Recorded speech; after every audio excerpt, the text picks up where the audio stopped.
Bonjour à toutes et à tous, je vous souhaite la bienvenue dans ce tout premier épisode de notre nouveau numéro, de notre nouveau magazine Sales Talk, un rendez-vous pour traiter des enjeux de la distribution et de la conquête du marché pour les marques. Et aujourd'hui, dans ce tout premier numéro, nous chercherons à comprendre comment un leader sur son marché continue de se développer sur différents circuits de distribution et surtout en même temps, pour répondre à cette problématique, quels sont les secrets de cette double distribution? Je suis en plateau accompagné par cette marque leader aussi bien en GMS qu'en pharmacie avec plus d'un siècle d'expertise. Pour la seule marque qui couvre 100% des segments de podologie, cette marque expert des produits de podologie, cette société, c'est Scholl. Et c'est Monsieur Beauverger qui nous accompagne et qui la représente. Bonjour monsieur. Bonjour. Bonjour, merci beaucoup d'être avec nous. De notre côté, je suis accompagné par Eric Graland. Eric Graland, vous êtes directeur général d'Upsell. Et on va découvrir dans un instant comment Scholl s'est organisé pour accélérer son développement.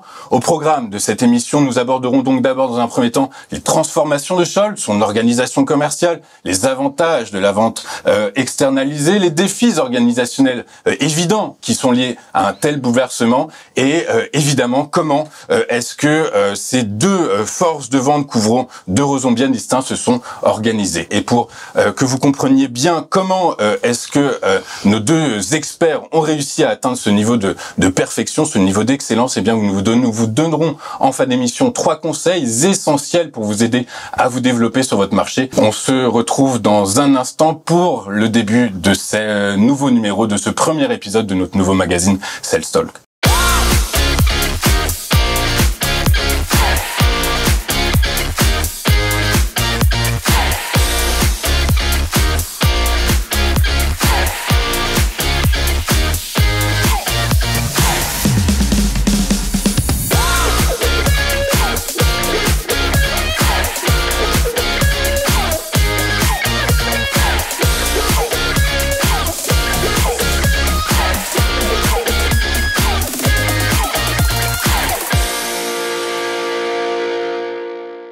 Nous sommes donc de retour dans notre magazine Sales Talk pour ce premier épisode consacré au secret d'une distribution réussie sur 2 canaux différents. Et nous allons commencer par avoir le point de vue de la marque, de la société. Vous l'avez bien compris, c'est Scholl, près d'un siècle d'expertise, de connaissances. Damien Beauverger, quelles sont les transformations qu'a connues récemment la société Scholl? L'histoire est assez belle. Au final, en 2019, le fonds d'investissement Yellowwood Partners rachète Dr Scholl aux États-Unis et 2 ans après rachète Scholl. La marque, elle a été au final scindée il y a plus d'une trentaine d'années par la famille Scholl, qui la détenait encore, et donc le fonds d'investissement a voulu réunir les 2 entités et les fusionner. Donc voilà, l'histoire elle est très sympa. Ok, on comprend bien. Du coup, vous êtes positionné sur quel canal de distribution exactement? Alors, historiquement, je crois. Historiquement, c'est une marque qui est présente sur les segments déjà de mass market, donc de GSA, la GMS, la grande distribution. Exactement, les grands distributeurs, et également sur pas mal de marchés en pharmacie. Eric, votre point de vue du professionnel de la vente externalisée, est-ce que le type de réorganisation qu'a subi Scholl post-rachat, post-LBO, si c'était un LBO, est importante et impactante? Du coup, est-ce que c'est une situation courante selon vous?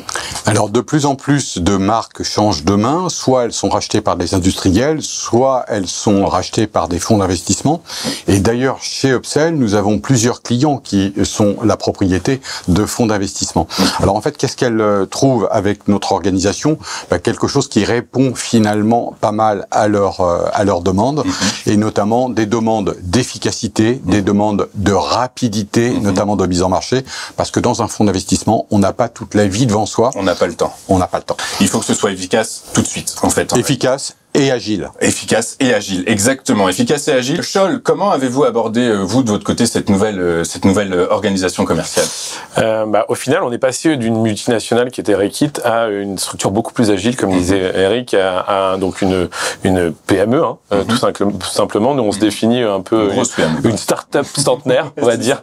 Nous, la marque, elle a été rachetée donc fin 2021 et le lancement effectif de la marque, c'est le 1er avril 2022. Donc il est très peu de temps. Rapide. Exactement. Et donc il faut être agile, il faut être réactif, il faut être créatif. Et ça, toutes ces qualités dont vous nous faites part, ce sont des qualités que vous avez réussi à mettre en place en interne ou il a fallu faire autrement?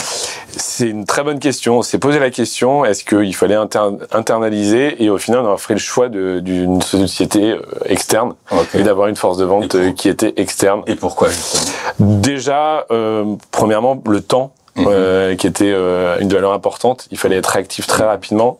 On voulait garder le maillage de nos anciens propriétaires et donc il fallait réagir très vite. Et ça, en interne, ça aurait été beaucoup plus compliqué. Ça, c'est la première raison. Et puis, il faut aussi avoir cette double compétence sur les deux réseaux. Et donc, une capacité à mobiliser des ressources dans un temps donné très court. C'est finalement de se poser toutes les bonnes questions sans avoir de limites, sans avoir de freins, et donc du coup d'être à même peut-être de remettre en cause des modèles existants. Donc le premier sujet, c'est celui-ci. On part de la feuille blanche et puis on se dit finalement quels sont les enjeux que la marque a, et notamment des réponses qui répondent aux problématiques de temps dont on parlait tout à l'heure, mais aussi de retour sur investissement. Les problématiques de rentabilité, on va rentrer peut-être dans le détail un peu plus tard, j'imagine. Vous dites, Eric, que vous êtes parti d'une feuille blanche. Quand même, vous aviez un peu d'expérience de ce que c'est que ce type de distribution. Du coup, qu'avez-vous expliqué à Scholl une fois que vous l'avez rencontré? De notre côté, nous avons effectivement notre passé qui joue pour nous, notre passé à la fois personnel et professionnel. Et puis on a forcément un certain nombre de clients et de cas clients que nous pouvons commenter, à la fois sur les circuits de la grande distribution alimentaire, la GSA, mais aussi bien sûr sur la pharmacie. Très vite, Damien a évoqué le sujet du double réseau et nous sommes très vite mis en route ensemble pour challenger ce modèle et puis faire en sorte finalement de démontrer qu'il pourrait fonctionner. Vous aussi, j'imagine également en interne que vous avez dû faire face à des problématiques qui vous ont demandé habilité, agilité, rapidité de réponse. Oui, bien sûr, puisque Damien le rappelait, sur le délai entre le rachat et finalement le démarrage de l'équipe était relativement court. Nous avons recruté une quarantaine de personnes en moins de 3 mois, mais en parallèle de ça, il a fallu bien sûr fournir tout l'équipement, paramétrer, et puis il y a tout un aspect aussi IT, où il a fallu traiter des données, et des données à la fois compliquées à obtenir pour certaines, puisque ça appartenait à des propriétaires précédents, sur des réseaux distincts, et faire en sorte que toutes ces données, on puisse les récupérer, les ingérer, et puis les analyser pour en sortir finalement l'essentiel. Quels sont les bénéfices que vous en tirez, aussi bien en termes de croissance, donc de croissance, de prise de part de marché, et en termes de stratégie de marque? Nous, on voulait faire un peu différemment. C'était l'objectif aussi de repasser, en tant que marque leader, de repasser une structure beaucoup plus agile, se refocuser vraiment sur le soin du pied et sur les problématiques. Ce qu'il faut savoir, c'est que sur ce marché, il y a un grand manque d'éducation. Les gens aujourd'hui, je dis souvent, c'est le pied, c'est un peu le parent pauvre du corps, qui font que le pied, c'est un marché qui est pas mature du tout aujourd'hui et qui va le devenir dans les prochaines années. Puis on voit au final que aujourd'hui, je dirais que la GMS regarde la pharmacie regarde la GMS, et donc on voit qu'il y a des choses à prendre des deux côtés. Eric, comment s'organise la mise en place d'une équipe de cette ampleur? Parce que comment ça s'est passé au niveau RH, au niveau de recrutement? Nous avons recruté 100% de l'équipe. Pour certains, on les a identifiés, notamment ou à l'extérieur ou dans nos propres équipes. Et on a fait en sorte de constituer une équipe qui soit totalement homogène, qui soit cohérente et qui ait l'envie et qui montre son engagement à relever le challenge que nous avions. Donc cette partie-là, effectivement, elle s'est réalisée en quelques semaines, assez rapidement.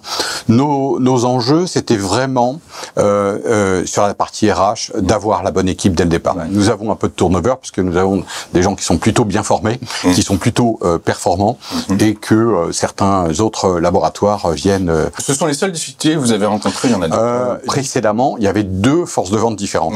Donc du coup, avec 2 outils de reporting différents, 2 bases de données différentes, chez nous, il n'y a qu'un seul outil de reporting, mais on doit pouvoir faire en sorte de les analyser d'une manière complète, globale, au secteur acteurs à la région et puis bien sûr aux nations. Eric, dans quelle mesure on ne parle pas de la même façon à un pharmacien et à un chef de rayon? C'est une différence à la fois de circuit. D'un côté, en grande surface, on est plutôt sur un linéaire qui est complet et sur lequel le consommateur va se retrouver devant, il va devoir faire les choix. Donc la discussion qu'on a avec le chef de rayon, c'est plutôt sur les gammes, sur la rentabilité. Quand on est en face d'un pharmacien, on est face à un chef d'entreprise. Donc quelqu'un qui a la globalité de sa pharmacie sous les yeux et donc qui du coup va chercher une cohérence avec l'ensemble de son offre, avec sa clientèle, sa philosophie de vente, sa philosophie, et puis il faut être capable d'entraîner les distributeurs vers la cause qui est le développement du marché de la podologie, parce que Damien le rappelait, en tant que leader sur son marché, la marque Scholl se doit de développer le marché, et en développant le marché, elle se développera elle-même. Quels ont été finalement les principaux challenges liés à cette nouvelle organisation? Les principaux challenges, principalement, c'est quand même prendre le relais d'une force de vente qui était quasiment de 90 commerciaux et de passer à 30. Donc il y a quand même véritablement un gap assez important, et d'essayer de conserver ce maillage. Et ça a été vraiment un challenge qu'on a essayé de relever un maximum. Voilà, on fait aujourd'hui appel à un call center, appel à la technologie aussi, pour essayer de garder ce maillage et aussi de garder une fréquence assez importante. Et puis on a eu des super retours aussi, à la différence d'une grande multinationale. Elle peut pas innover comme elle le souhaite. Et ce marché, il a besoin d'innovation, il a besoin d'être drivé il est même drivé par l'innovation. Et donc, quand le leader innove pas, et au final, il se passe pas grand-chose. Le marché stagne. Exactement. Mais le vrai succès, c'est d'avoir fait cohabiter cette offre dans le cadre effectivement de ce projet Scholl, et de faire en sorte que finalement on ait une couverture qui soit la plus optimale possible. Damien, on expliquait en début d'émission que vous aviez 3 conseils à donner à nos téléspectateurs. Vous pouvez nous les révéler? Le premier, on est dans un monde quand même très incertain au niveau économique. On a pu le voir ces dernières années, et donc faut pas hésiter de sortir des sentiers battus, un petit peu de challenger les organisations. Exactement.